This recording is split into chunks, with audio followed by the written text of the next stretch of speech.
Di tengah keriuhan peringatan hari lahir Partai Kebangkitan Bangsa yang ke-28, sebuah frasa historis ditarik paksa dari masa lalu ke atas panggung politik modern. Frasa itu meluncur dari lisan orang nomor satu di Republik ini, Presiden Prabowo Subianto. Ada juga media-media yang, ya kan, walaupun kita sudah perbaiki 67.000 sekolah, dia cari sekolah yang belum diperbaiki, dia foto besar, taruh di halaman pertama. Aduh, dia kira kita nggak ngerti. Saya nggak sebutlah media mana itu. Kalau saya sebut ya pada saatnya akan saya sebut. Kalian sudah tahu lah.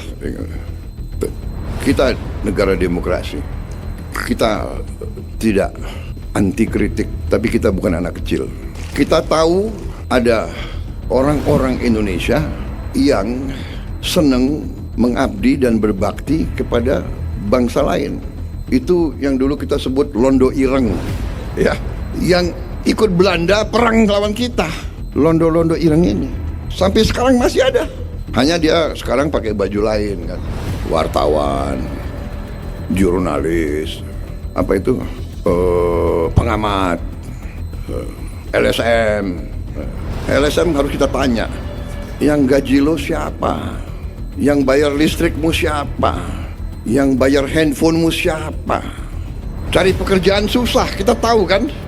Jadi saudara, kita paham ada kampanye besar untuk kita goyah. Indonesia akan kolaps.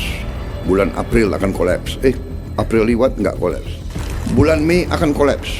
Bulan Mei liwat nggak kolaps. Bulan Juni akan kolaps. Bulan Juli akan kolaps. Tiap bulan akan kolaps. Saya mau ngomong sesuatu tapi ada wartawan nggak boleh. Tahan ya. Jangan sebut.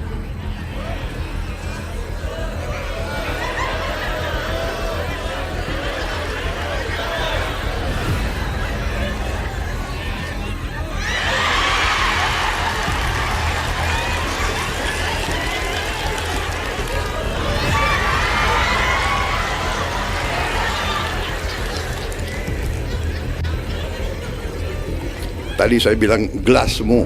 Londo Ireng, atau yang kita sebut sebagai Belanda Hitam, sebuah metafora pengkhianatan.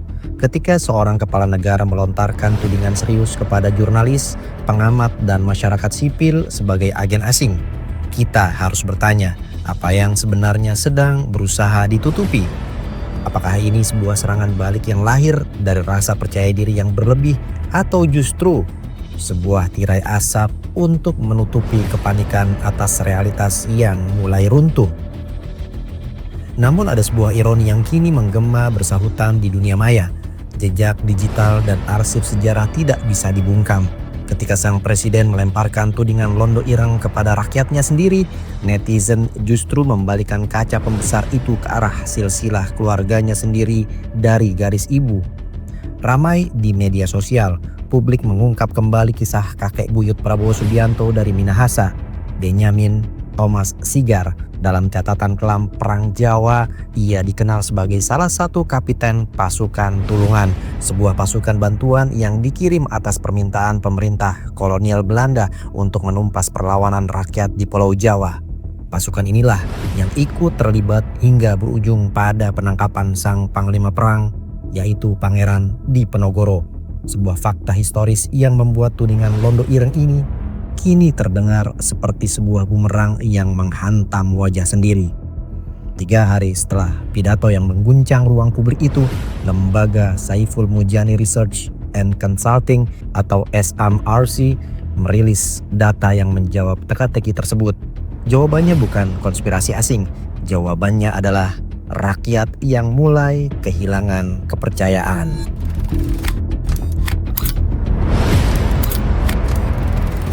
Mari kita bedah angka-angkanya.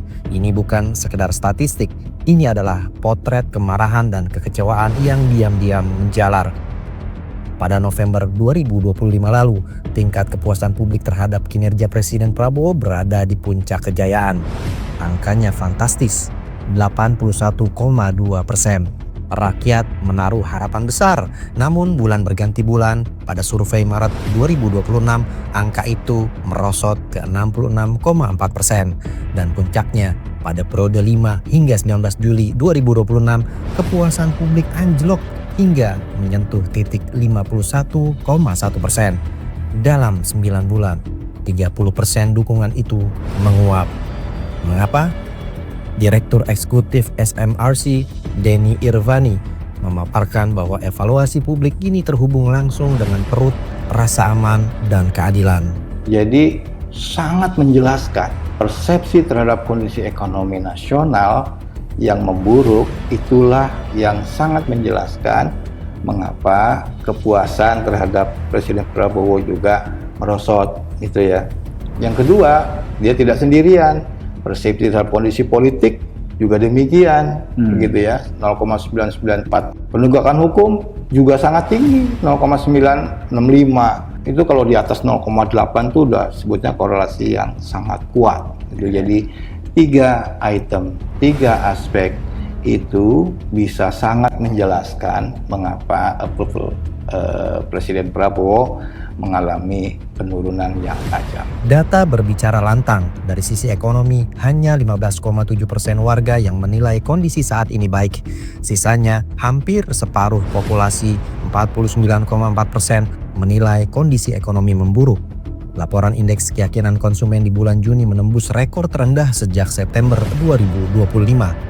Badai defisit perdagangan, penurunan pendapatan, dan sulitnya lapangan kerja adalah realitas harian yang tidak bisa ditutupi oleh narasi-narasi megah di layar media. Dan kepanikan ini bukan isapan jempol belaka.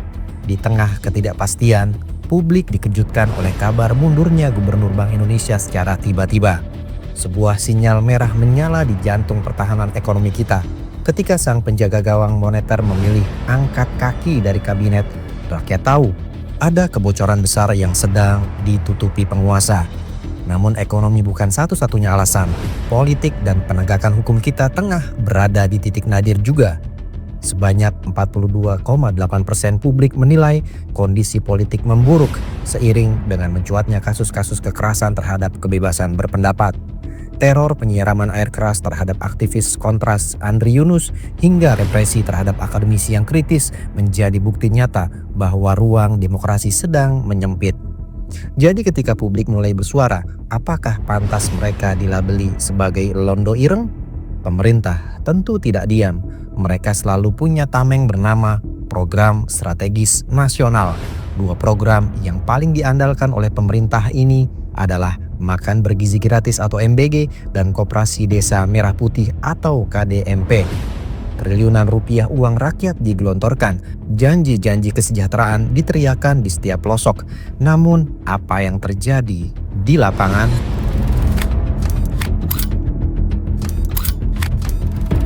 Mari kita bahas Makan Bergizi Gratis, sebuah program yang sejak awal kampanye digaungkan dengan target fantastis untuk 82 juta anak. Pada akhir tahun lalu, publik menyambutnya dengan tangan terbuka. 62,5% masyarakat menyatakan puas. Tapi realitas seringkali lebih tajam dari janji politik. Tata kelola yang buruk mulai memakan korban. Kasus-kasus keracunan makanan di berbagai daerah mencuat ke permukaan. Lebih parah lagi ketika institusi yang seharusnya menjamin gizi anak bangsa justru terseret pusaran korupsi. Dan sebagai puncak kekacauan tata kelola ini, Kepala BGN tiba-tiba menyatakan mundur dari jabatannya. Nahkoda yang seharusnya mengawal program raksasa ini memilih lepas tangan, meninggalkan tanda tanya besar di benak rakyat. Penangkapan dan pengunduran diri pejabat tinggi ini menjadi pukulan telak yang meruntuhkan sisa-sisa kepercayaan publik. Hasilnya, SMRC mencatat pembalikan keadaan yang drastis. Saat ini, 61,6% masyarakat secara tegas menyatakan kurang atau tidak puas sama sekali dengan pelaksanaan MBG. Hanya sepertiga yang masih memberikan apresiasi positif. 33,8% ya, yang sangat atau cukup puas. Sedangkan yang kurang atau tidak puas sama sekali jumlahnya 61,6%. Artinya mayoritas masyarakat yang tahu program ini merasa kurang atau tidak puas dengan pelaksanaan dari program MBG. Lalu bagaimana dengan Koperasi Desa Merah Putih atau KDMP? Targetnya ambisius, membangun 80.000 unit koperasi di seluruh pelosok desa. Di atas kertas, ini adalah mimpi indah tentang memperpendek rantai pasok dan memotong tengkulak. Puluhan ribu minimarket dan toko fisik berlabel KDMP mulai berdiri. Popularitas program ini meroket tajam. Dan ini diketahui oleh 76,9% populasi.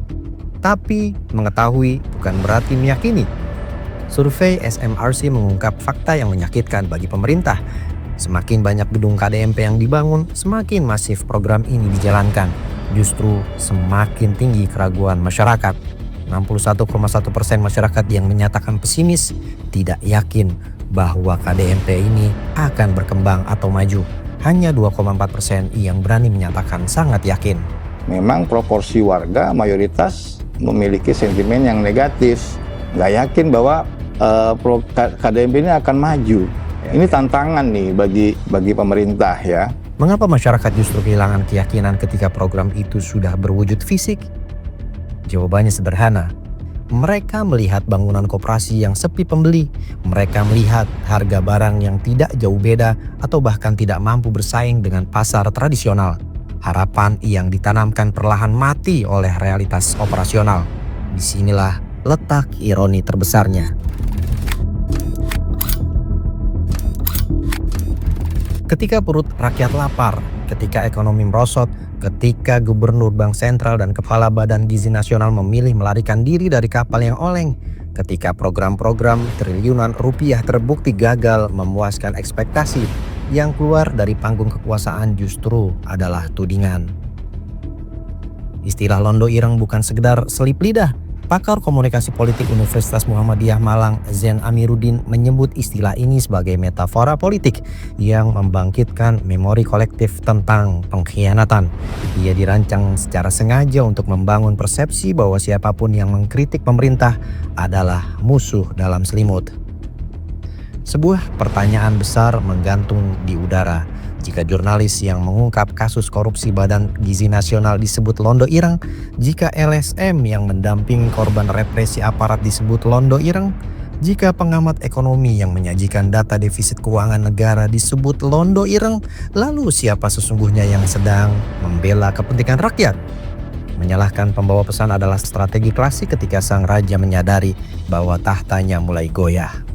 Penurunan tingkat kepuasan publik dari 80% menjadi 50% dalam 9 bulan adalah peringatan keras. Alih-alih mengevaluasi kelemahan struktural pada program MBG dan KDMP, alih-alih memberantas mafia di lingkaran terdekat kekuasaan, ruang publik justru dijejali dengan retorika usang sisa-sisa era kolonial.